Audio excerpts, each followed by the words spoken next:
담양 창평에 있는 오란충혼탑. 임진왜란을 포함한 조선시대 5대 전란 당시 순절한 호남 의병들을 기리기 위한 조형물이다. 위기에 처한 나라를 위해 어느 지역보다 활발한 의병 활동을 펼친 호남 지역의 전통은 그대로 한말 의병으로 계승되었다.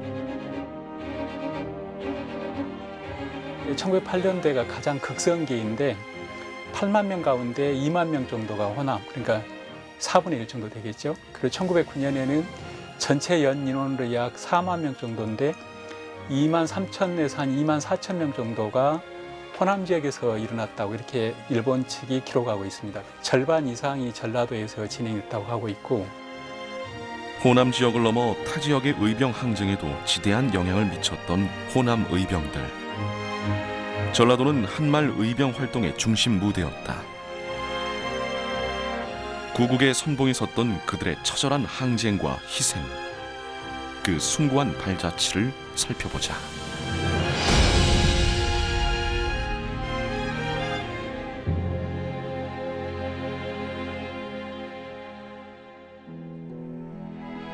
장성 진원면에 자리한 고산서원.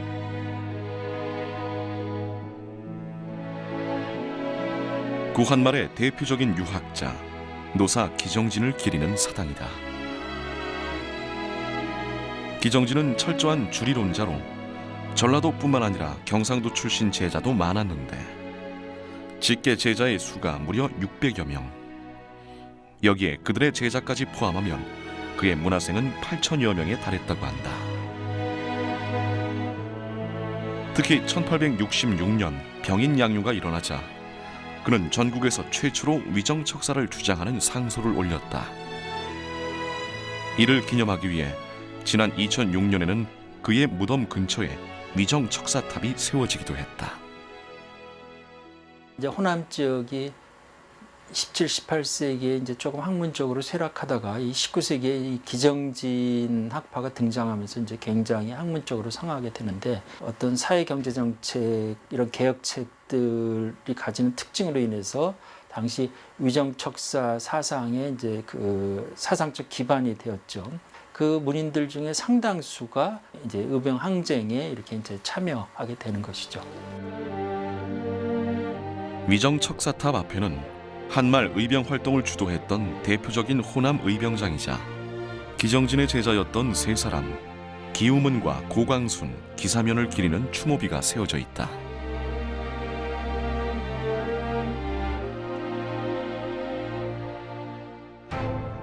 국권을 지키기 위해 벌어진 한말의 의병 전쟁은 크게 4시기로 구분되는데, 그중 1차 의병은 을미사변과 단발령이 계기가 되어 촉발되었다. 당시 호남에서 최초로 거병한 이는 장성 출신의 송사 기우만. 그는 기정진의 친손자이기도 했다. 이에 호응해 창평에서는 고광순이 거병을 도모했다. 장성에서 합류한 두 의병장은 다시 당시 전남 지역의 거점인 나주로 이동해 나주의 의병들과 힘을 합쳤다. 이때 기우만은 우도 의병 대장에, 고광수는 좌도 의병 대장이 되어 나주를 본영으로 세력을 키워나갔다. 나주가 그 당시에 1년 전에 일어났던 동학 때 유일하게 집강소가 설치되지 않는, 어떻게 보면 농민군이 점령하지 못한 지역이었거든요. 그러니까 군사적으로 굉장히 좋은 요충지였죠, 나주 지역이. 광주에서 이제 마지막 광산해명을 해가지고 서울로 올라가려고 했는데, 그럴 때 이제 신기성이라는 사람이 성리사로 내려오거든요. 그래서 고종의 명령이라고 해서 이제 해산을 명령을 하니까 어쩔 수 없이 이 사람들은 근왕주의자들이니까 그 명령에 따를 수밖에 없었죠. 그래서 해산하게 되는 과정을 거치는 겁니다. 그 후 10여 년 동안 조선의 운명은 날로 쇠퇴해져만 갔다. 1905년 러일 전쟁에서 승리한 일본이 강제로 을사조약을 체결해 조선의 외교권을 빼앗고 통감부를 설치하자 이에 격분한 전국의 의병들이 다시금 창의의 깃발을 들어올렸다. 호남 지역의 경우 태인, 장성, 창평 등지에서 구국의 횃불이 뜨겁게 타올랐다.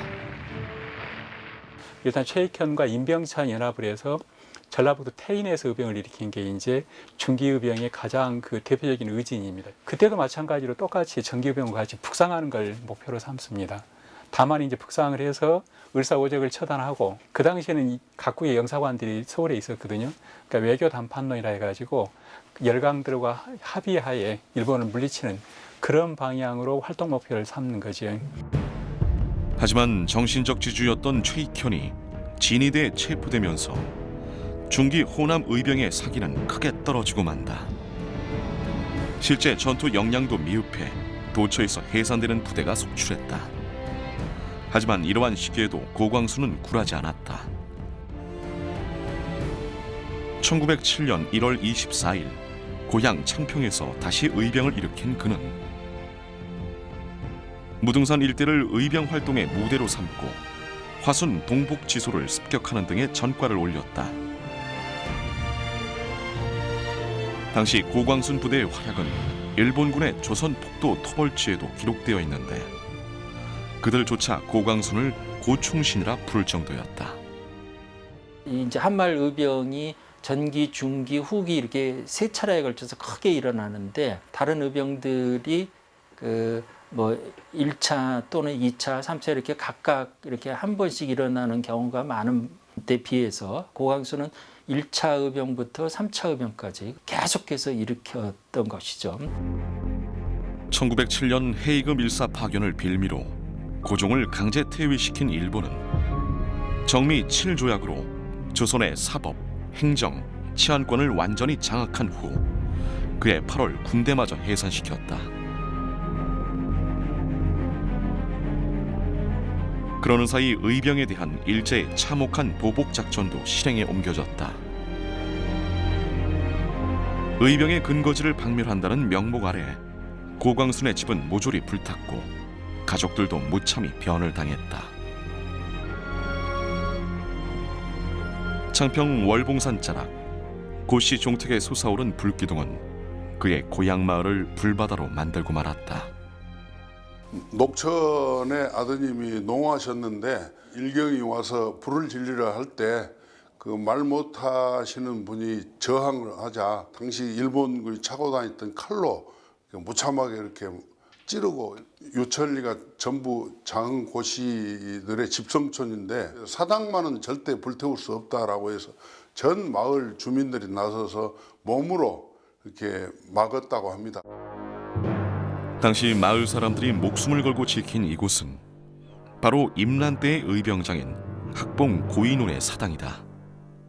고인훈은 당시 호남 지방에서 최초로 의병 6,000명을 모집, 금산성에서 왜군과 맞섰던 호남 의병대장 고경명의 둘째 아들로, 그는 이 전투에서 아버지 고경명과 장렬히 싸우다 함께 순절했다. 고인훈의 11대 종손이자 고경명의 12대 후손으로서 고광순의 사명감은 유독 남달랐다. 가족과 고향 마을의 비보를 뒤로하고 그는 지리산 피악골로 의진을 옮겨 항전을 이어갔다. 임란 때 의병들의 피가 냇물처럼 흘러 피냇골이라 부르던 것이 피악골이 되었다는 가슴 아픈 역사의 현장, 피악골. 일본군의 추격을 피해 피악골 연곡사로 들어간 고광수는 이곳에서 장기 항전을 준비했다.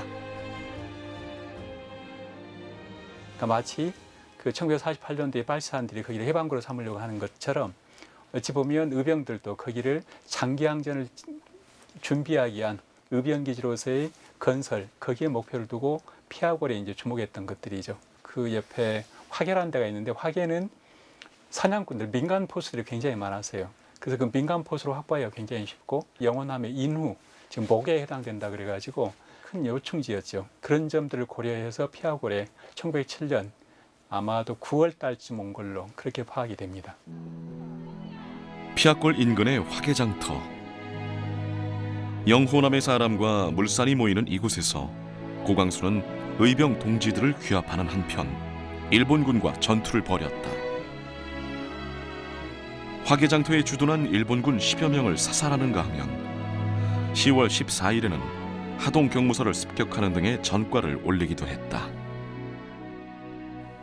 지난 여러 해 동안 지리산을 무대로 활약했던 한말 항일 의병들의 행적을 조사해온 정재상 소장.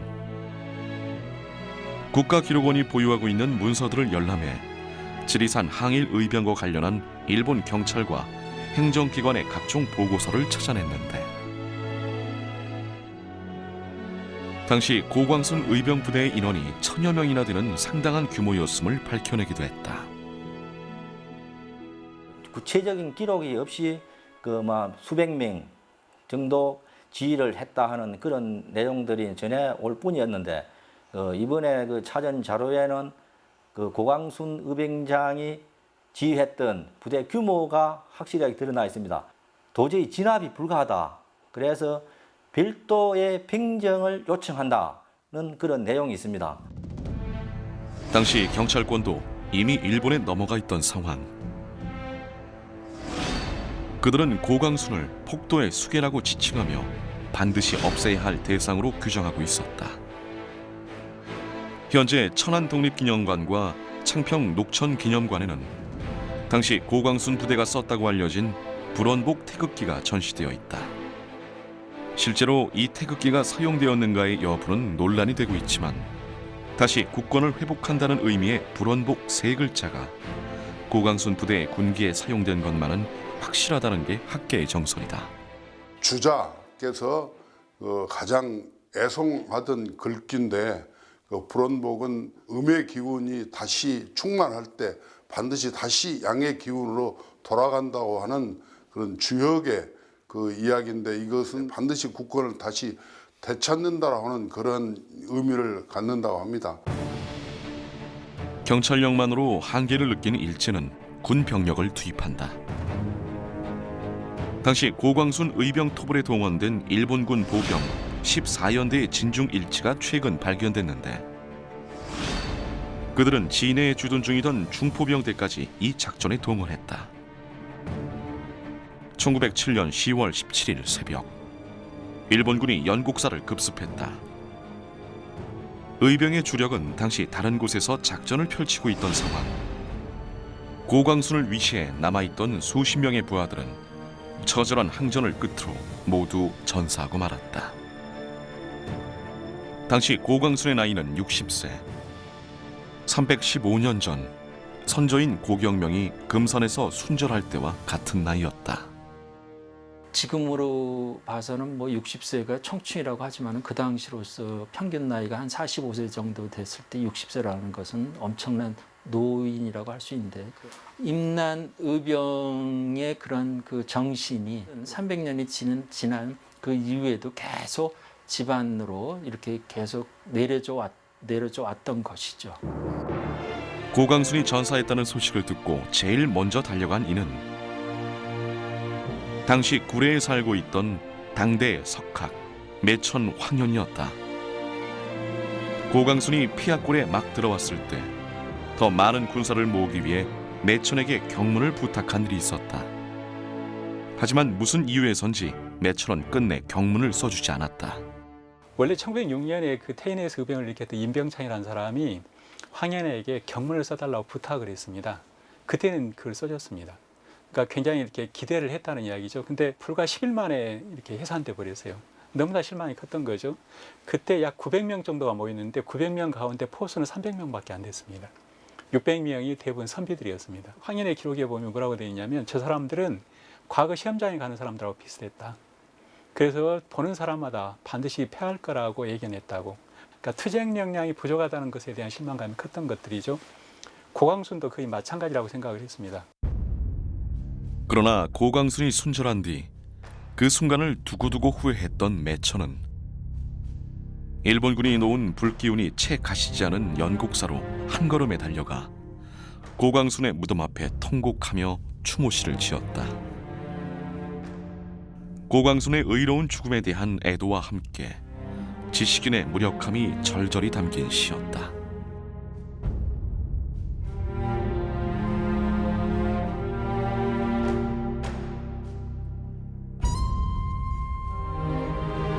의병장이 죽으면 흩어지곤 했던 다른 의진들과 달리 고광순 의병 부대는 남은 의병진을 재정비해 구례, 하동 등지에서 활동을 이어나갔다.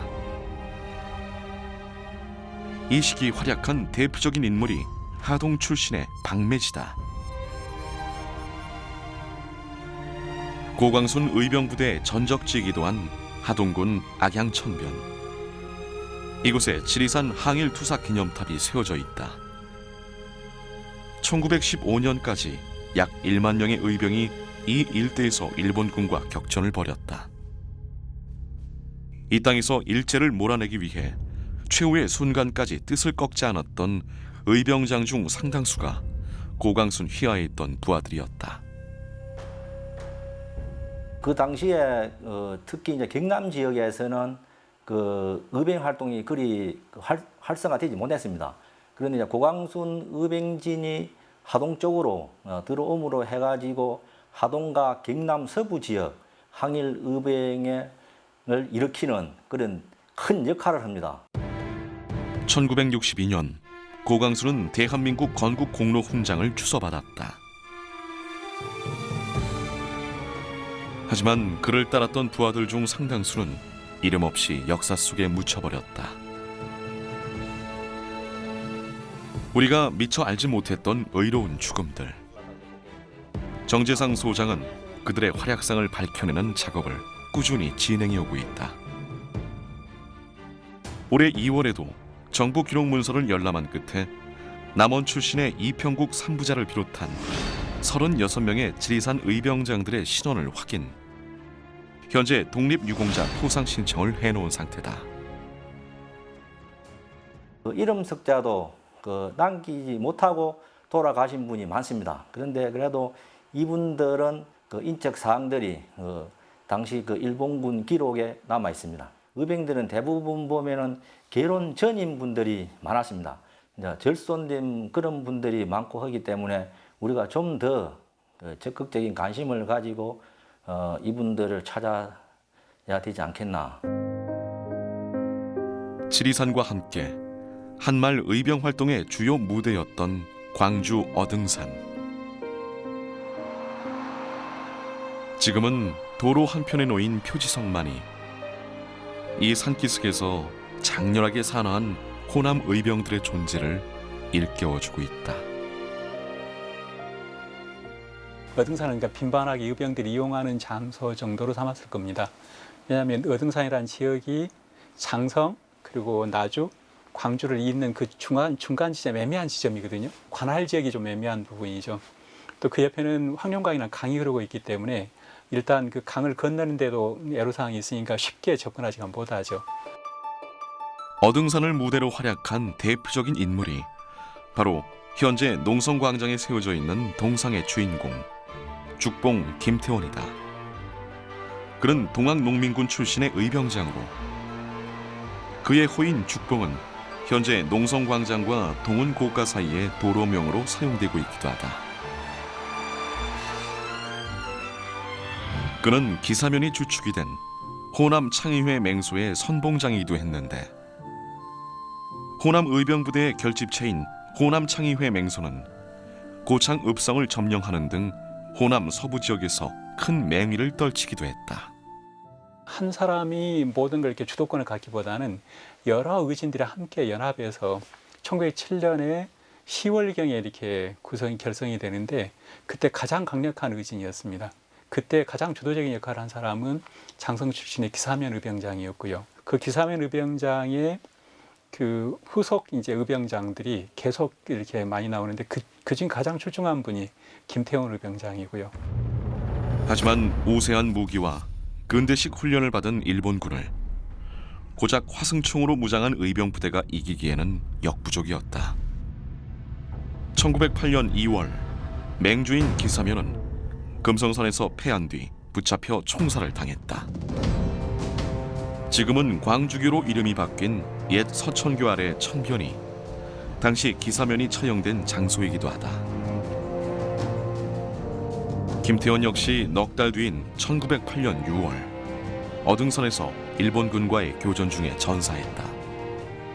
그 후 일제는 전라도 지역의 의병을 끝장내기 위해 1909년 9월 이른바 남한폭도 대토벌 작전을 전개했는데 전라도, 그 중에서도 전남 지역을 거미줄처럼 철저히 봉쇄했다. 수단과 방법을 가리지 않고 벌인 일제의 끔찍한 만행으로 인해 당시 무려 3천여 명의 의병이 체포되었고 500명 이상의 의병이 목숨을 잃었다. 작전을 수행하는 반경이 4km 정도밖에 안 돼요. 4km씩 전진하는 거거든요. 그래서 2달 동안을 전라도 자체를 샅샅이 뒤지는 거죠. 그래서 그 지역에 살지 않는 사람들은 무조건 죽이는 거고, 도주를 기도했다 해서 무조건 죽여버려요. 그러니까 포로를 잡지 않겠다는 그런 의미가 큰 거거든요. 전라도 의병이 거의 그때 완전히 그냥 전멸되는 셈이죠. 김태원 의병장이 역시 의병장이었던 동생 김율에게 보낸 편지에는 개인의 명예를 위한 것이 아니라 오직 나라와 백성을 위해 목숨을 초계와 같이 버렸던 한말 호남 의병들의 결연한 정신이 절절히 드러나 있다. 호남 의병들의 치열한 항쟁은 이렇게 종식됐지만 그들의 의로운 정신은 이후 소환도의 항일투쟁, 광주 학생 독립운동 등을 통해 다시 되살아나곤 했다. 위기의 순간에 가장 빛났던 호남의 저항 정신은 후대의 5.18 광주 항쟁과 민주화 운동의 씨앗이었으며 오늘날에도 끊이지 않고 이어져 변함없이 우리들을 일깨우고 있다.